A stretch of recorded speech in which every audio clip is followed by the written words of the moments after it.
सदर मुमलिकत, फिर वज़ीर आज़म, फिर चीफ जस्टिस ऑफ पाकिस्तान, फिर चीफ ऑफ आर्मी स्टाफ। सबसे पहले 4 शख्सियात अपने कुल असासों के 10% रियासत पाकिस्तान के कर्जे उतारने के लिए उसकी मलकियत का करार दे दें। अगले दिन अवाम अपना 10 क्या अपने जेवर उतार के भी देने को तैयार होगी। आपने at the end of the day 4-5 बंदे मारने के बाद भी मुज़ाकरात के मेज़ पे ही मामला सुलझाना है। पीटीआई का देखा तो एक उम्मीद नज़र आई थी, बट अनफॉर्चुनेटली आफ्टर खान हमें कुछ भी नज़र नहीं आया। अगर अचानक हम सियासत में आते तो लोगों के जहन में चंद मुख्तलिफ़ किस्म के सवालात जन्म लेते और वो पजीराई ना मिलती। बिस्मिल्लाहिर्रहमानिर्रहीम, अस्सलाम वालेकुम नाज़रीन, मैं हूं ज़ोहेब हाशमी और आप देख रहे हैं इस वक्त PSBKG डिजिटल। नाज़रीन, आज हमारे मेहमान जो हैं वो बहुत नहायत एहतराम के काबिल शहीर सियालवी साहब मेरे साथ मौजूद हैं। अगर इनके इब्तदाई सफ़र की बात की जाए तो सियासत में ये तकरीबन 2.5 साल हो चुके हैं, अपनी पार्टी बनाकर सियासत में कदम रख चुके हैं और उससे पहले भी एक तवील सफ़र है जो इनके साथ साथ जो है वो परवान चढ़ रहा है। अगर किसी जगह पे पाकिस्तान के किसी कोने में जुल्म होता है तो उसके खिलाफ शहीर सियालवी खड़ा होता है। अगर कराची में किसी लड़की के साथ ज़्यादती होती है तो शहीर सियालवी उसके लिए आवाज़ बुलंद करता है। तो अगर बलोचिस्तान में या सिंध में किसी भी पाकिस्तान के इलाके में कोई ऐसा मामला खड़ा होता है तो सबसे पहले जिस शख्स को, नौजवान शख्स को देखा गया है वो हमारे साथ आज मौजूद हैं, शहीर सियालवी साहब। अस्सलाम वालेकुम सर, कैसे हैं? बहुत शुक्रिया। वालेकुम अस्सलाम, अल्लाह आपको अजर दे यार। अच्छा शहीर भाई, पहले तो ये बताइएगा कि ये पहले एक सोशल सर्विस और एक्टिविज़म में इतना एक्टिव रहे, फिर उसके बाद एकदम से सियासत, ये कैसा मोड़ा है? देखें, सबसे पहले you have to prove yourself. अगर अचानक हम सियासत में आते तो लोगों के जहन में चंद मुख्तलिफ़ किस्म के सवालात जन्म लेते और वो पजीराई ना मिलती।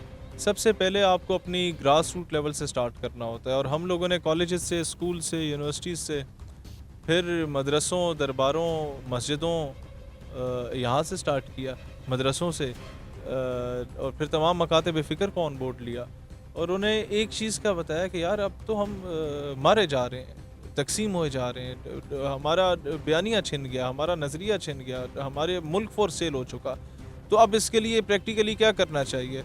हमने देखा कि हम नून में चले जाएं, PP में चले जाएं, ताकि एक पॉलिटिकल स्ट्रगल स्टार्ट करें। जब तक पार्लियामान में नहीं जा सकते तो वहाँ भी अंधेरा ही अंधेरा था। PTI का देखा तो एक उम्मीद नज़र आई थी, बट अनफॉर्चुनेटली आफ्टर खान हमें कुछ भी नज़र नहीं आया, कोई ऐसा बंदा, और उस तक पहुँचने के लिए भी आपको 6-7 बंदों को पैसे देने पड़ते हैं। तो हर नौजवान मायूस था। तो फिर हमने यही कहा कि यार बादशाह के महल में ग़ुलाम बन के रहने से बेहतर है इंसान अपनी छोटी सी झोंपड़ी का बादशाह बन जाए, एक अलग पॉलिटिकल पार्टी बना ले, कम से कम दलेरी के साथ, दबंग अंदाज में, आंखों में आंखें डाल के वक्त के फ़िरौनों और यजीदों का मुकाबला तो कर पाएंगे।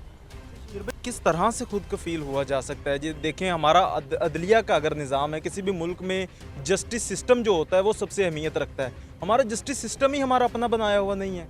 हम लोगों से पूछ के अपने फ़ैसले करते हैं, तो अपने फ़ैसले खुद लेने के लिए पहला कदम क्या होना चाहिए?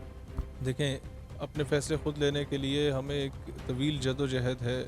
सबसे पहले तो आपको एक लॉ पास करवाना होगा असम्बली से, जो हम चाहते हैं कि हम ये करें कि कोई गज़ेटेड ऑफिसर, वो जज हो या फ़ौज का हो या ब्यूरोक्रेसी का हो, कोई भी हो, किसी सरकारी इदारे महकमे का हो, और कोई भी MNA MP सेनेटर, उसे एक तो रिटायरमेंट के बाद 2 साल तक पाकिस्तान से जाने की इजाज़त ना दी जाए। पहले तो उसके असासे चेक किए जाएँ कि यार 2 लाख तुम्हारी तनख्वाह, 12-14 अरब के असासे कहाँ से आए। पाकिस्तान से करप्शन, लॉलेसनेस ख़त्म हो जाएगी, राज बिकना ख़त्म हो जाएंगे। नंबर 2 ये कि जब उसे पता होगा कि मेरी रिटायरमेंट या टेन्योर कंप्लीट होने के बाद मेरा एहतसाब शुरू होगा, तो फिर वो कभी भी कोई लोकल चौधरी के ज़ेरे असर आके कोई गलत फ़ैसला नहीं देगा। अगर आप जज की एग्जांपल लेते हैं तो वो भी इस तरह का कभी काम नहीं करेगा। हमारी जुडिशरी में बहुत अच्छे अच्छे लोग बैठे हुए हैं। आज अगर हम लोग जेल से बाहर हैं, थानों में नहीं कैद, तो इसका एक बड़ी वजह आवाम के साथ साथ सबसे बड़े तो अल्लाह की करम नवाजी, माँ बाप की दुआएं हैं, और फिर आवाम की सपोर्ट के बाद जुडिशरी भी है कि हमें सरकार ने पूरी कोशिश की, हुकूमत ने, कि इन्हें 6-7 साल के लिए अंदर रखा जाए। ये तो अदलिया की मेहरबानी है कि उन्होंने देखा कि यार ये बेगुनाह, इन्हें बाहर कर दो। लेकिन अदलिया भी एक लिमिट तक आपको फेवर दे सकती है बेगुनाह आदमी को। अगर उसको बार बार आप प्रेशराइज करेंगे, जजेस के भाइयों को उठाएंगे, जजेस के बीवी बच्चों की कॉलें टैप करेंगे, तो जाहिर है वो अदलिया कॉम्प्रोमाइज़ होना पड़ता है, उन्हें सबको अपनी फैमिली अजीज़ होती है। इसके लिए मैकेनिज़्म बनना चाहिए, इसके लिए भी पार्लियामान में कानून साजी होनी चाहिए। मैं आज शहबाज शरीफ साहब को, जरदारी साहब को एक बात कहना चाहता हूँ कि जब इमरान खान आज जेल में है, वो उसके लोगों पे आप 1.5 साल के बाद भी 1.5 साल पुराना मुकदमा थोप देते हैं आउट ऑफ नोवेयर, तो इसका मतलब है कि कल आप पे भी ये वक्त आएगा। ये किसी के भी नहीं होते, जो ताकतवर तबका है इनके साथ आप बराबरी की सतह पे बात करें।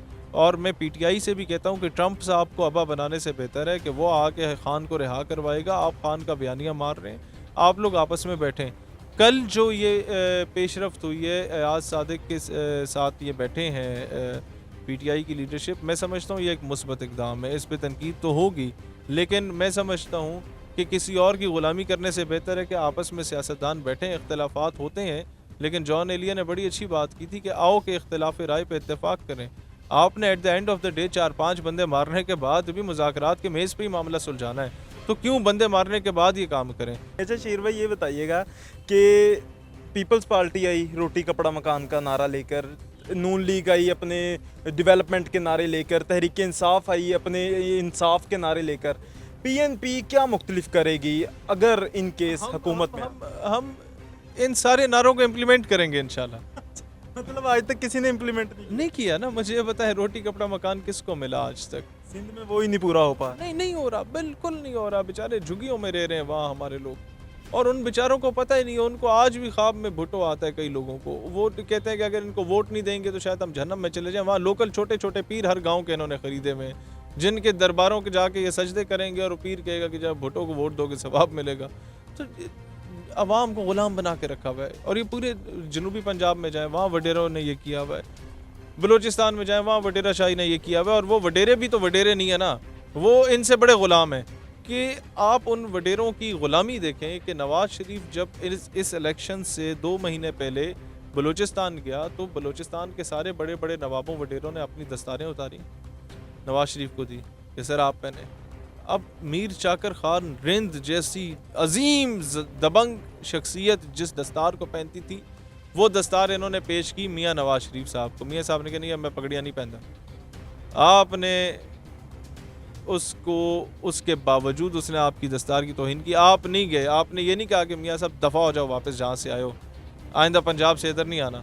आपने फिर भी कहा कोई मसला नहीं, आप ही हमारे सरदार हैं, क्योंकि हमें एक सूबेदार ने आके बता दिया था कि आपकी अगली हुकूमत आ रही है, लिहाजा हम आपकी गोद में ही बैठेंगे। अगली हुकूमत में आप लिख लें मेरे अल्फाज, ये सारे मीर सरदार वडेरे जो हैं बिलावल की गोद में बैठे होंगे। अगर कोई सूबेदार आके इनको बता दे, या इनको बता दे कोई सूबेदार आके कि यार खान से डील होगी है, अभी अगली हुकूमत उसकी होगी, ये जाके फिर बनी गाला के चक्कर काटेंगे। तो ये पॉलिटिक्स के साथ और पाकिस्तान के साथ ये तौहीन हो रही है, हमारी आवाम की तौहीन हो रही है, आवाम के मैंडेट्स की तौहीन हो रही है। आवाम को अभी मैं कहता हूँ कि यूनिवर्सिटीज़ के कॉलेजेस के नौजवानों को खुद निकलना होगा और मैदान सियासत में आना पड़ेगा। सुनने में ये भी आ रहा था कि पीएनपी भी किसी हद तक तहरीक इंसाफ की हिमायत में जा सकती है, उस आ हवाले सकती है। इस पे हम लोग प्लान कर रहे थे कि अपोजिशन अलायंस का हिस्सा बने, लेकिन पीटीआई की जो मौजूदा क़यादत है उसमें से अक्सरियत ऐसे लोग हैं जो इवन पीटीआई की आइडियोलॉजी से सिंसेयर नहीं है, खान से भी सिंसेयर नहीं है। तो हम लोग इतना बड़ा रिस्क अभी नहीं ले सकते कि जहाँ वो उनकी क़यादत खुद अपने कारकुन को, उनकी लाशों को छोड़ के तो भाग जाए। तो हम तो अपने बच्चे कुर्बान करने के लिए वहाँ कभी भी नहीं जाएंगे, अपने कारकुनान कुर्बान करने के लिए नहीं जाएंगे। हम जब बैठेंगे तो पहले कुछ शराइत लागू होंगी, उस पर डिस्कशन होगी कि क्या डॉक्टर आफिया सिद्दीकी के नारे पे प्रैक्टिकली इम्प्लीमेंट हो गए, या वही होगा कि हुकूमत में आके आप भूल जाएंगे। क्या आप पैलेस्टाइन कॉज के लिए प्रैक्टिकली कुछ करेंगे, या वही बयान देंगे जो खान साहब ने मियाँ साहब की तरह दे दिया 2 स्टेट सोल्यूशन? उसको तो हम जूते की नोक पे रखते हैं। हम तो कहते हैं पैलेस्टाइन के अलावा किसी स्टेट को मानेंगे नहीं, हम तो उनसे ज़्यादा एक्सट्रीमिस्ट हैं इस मामले में।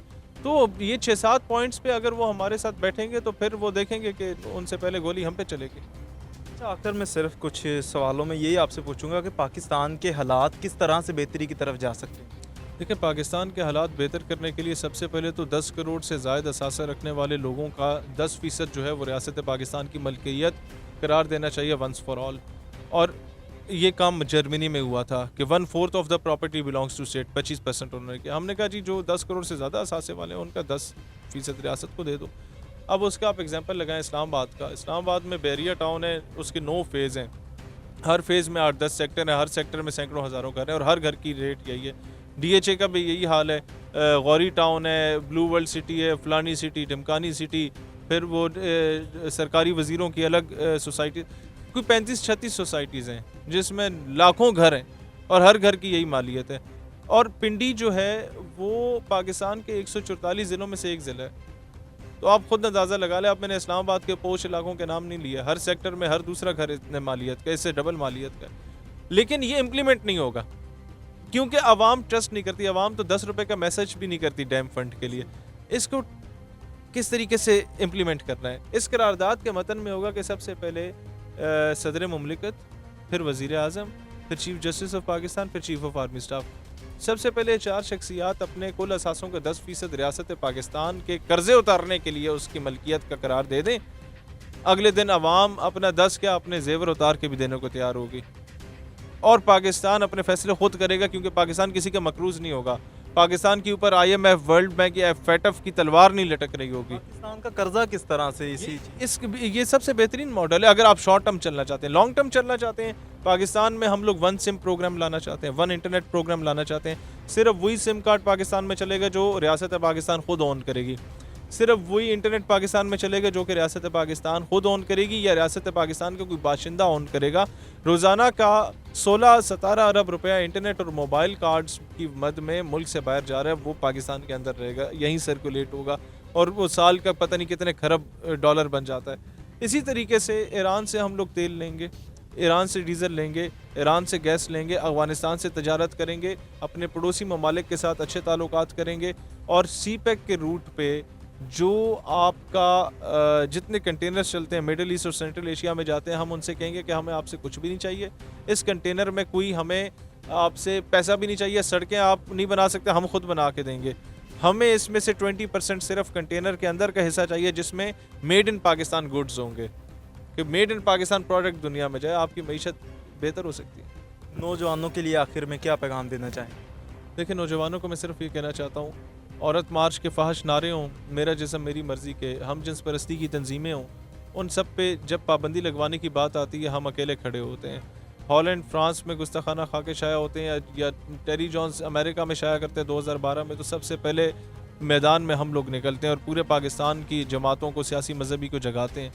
फिर मैं उनसे कहना चाहता हूँ कि आपके निसाब तालीम में बेहतरी की बात हो, हम निकलते हैं। आपके जो बोर्ड ऑफ एजुकेशन हैं उनमें करप्शन के स्कैंडल्स हो, हम लोग निकलते हैं। आपके कॉलेजेस प्राइवेटाइज हो रहे हो, सरकारी कॉलेजेस, तो हम निकलते हैं। आपके सरकारी स्कूलों की बेहतरी की बात हो, हम लोग निकलते हैं। फॉरेन मेडिकल ग्रेजुएट्स को उनकी डिग्रीज ना दी जा रही हो, हम निकलते हैं। और फिर जब आप एक साबिक बड़े बड़े जर्नैलों को टीवी पे बिठा के प्रो इजराइल बात करते हैं, एक PTV के एंकर को इजराइल भेज देते हैं और खेमा लगा के बिठा देते हैं एक बंदे को इसराइल के परचम के साथ, तब भी हम ही निकलते हैं जाके उन्हें शटअप कॉल देते हैं। तो कदर करो इन दीवानों की, इन पागलों की जो हमारी तरह के लोग हैं, हमारा साथ दो। वरना इकबाल की वो बात है कि दीगर जनाए राज आयत के ना आयत, ये फ़कीर बाज आयत के ना आयत। नाज़रीन, शहीर सियालवी साहब हमारे साथ मौजूद थे। पाकिस्तानी सियासत पे बात हो रही थी और इसके साथ साथ PNP पाकिस्तान नज़रियाती पार्टी का क्या मंशूर है, उस हवाले से उन्होंने आगाह किया। इसी के साथ मुझे दें इजाज़त। अल्लाह के बाद।